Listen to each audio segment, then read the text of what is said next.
I'm going to be blunt with you. Most of you are clueless. That's right. I said it. Clueless. You walk around every day, interacting with people, and you have no idea what they're thinking, what they're planning, or how they're feeling. You're blind to the world around you, and that's a dangerous place to be. Imagine walking through a battlefield with a blindfold on. You wouldn't last a second. Yet, every day, you're navigating the battlefield of life completely unaware of the thoughts and behaviors of those around you. You think you know people, but you don't. Not really. And that's why you're struggling. You're failing to connect, to influence, and to succeed because you're not seeing the full picture. Now, I know that sounds harsh, but it's the truth. And the truth is what you need to hear if you're going to change. If you're going to start seeing the world for what it really is and not what you wish it to be, you need to learn to read people like a book, to predict their thoughts and behaviors before they even know them themselves. And let me tell you something. This is not some mystical, impossible skill. It's something you can learn, something you can master. And once you do, it will change your life. You'll have the upper hand in every interaction. You'll be able to influence, to persuade, and to lead with ease. So, how do you do it? How do you read and predict people's thoughts and behaviors? Let's break it down. But first, I would appreciate it if you like, comment, and subscribe to show support for the channel and help us grow. 1. Observe body language.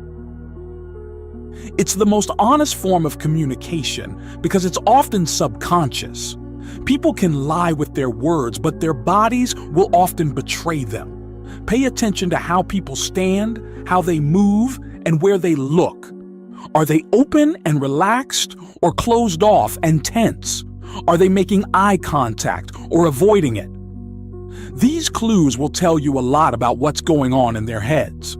For example, if someone is crossing their arms and legs, they're likely feeling defensive or closed off. If they're leaning in and making eye contact, they're engaged and interested. If they're fidgeting or looking around, they're probably anxious or bored. 2.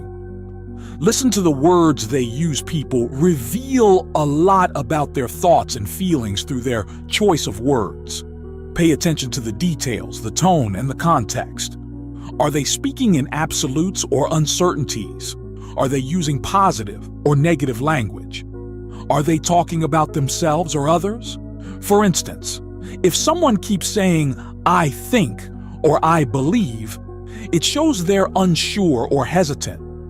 If they're always using words like always or never, they're likely seeing things in black and white, which can indicate a rigid mindset. If they're using a lot of negative language, they're probably feeling down or pessimistic. 3. Ask the right questions. Questions force people to reveal their thoughts and feelings, often more than they intend. But it's not just about asking any questions, it's about asking the right ones.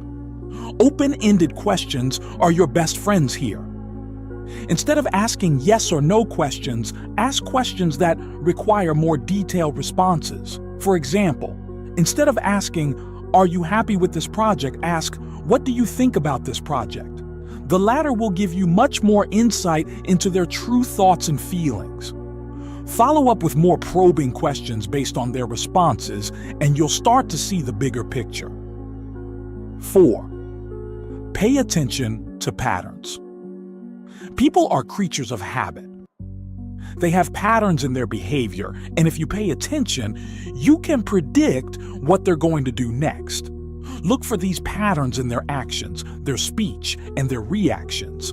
Over time, you'll start to see the consistency in their behavior. For example, if someone always gets defensive when criticized, you can predict that they'll react the same way the next time they're criticized. If someone always agrees with the majority opinion, you can predict that they'll do the same in the future. These patterns are like a roadmap to their behavior. 5.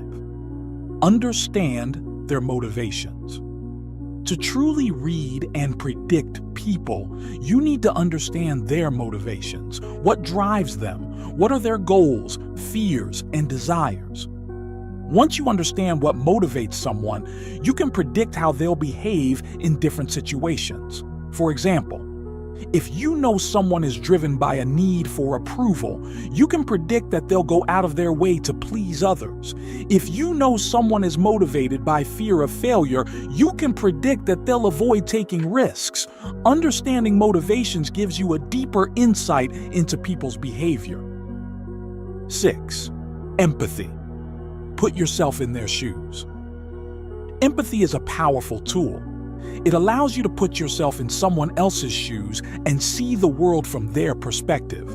When you understand how someone else is feeling, you can predict how they'll behave.